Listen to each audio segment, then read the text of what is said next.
કે પાલુંદરાની ભૂમિ ગવરાઈ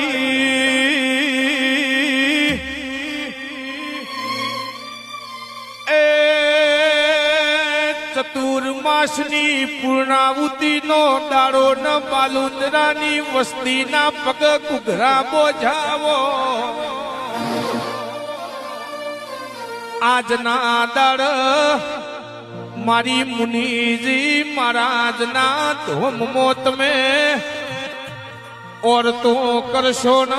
जातो जात भगवान ना रूप तुम्हारा सपना आई न पुरु नो करू तो बालुंदरा ना झाड़वो मो राव रसो नो को मो पड़ भई आवज आवज मारा आ काला कलियुग में तू नो मल्यो वोत गोविंद।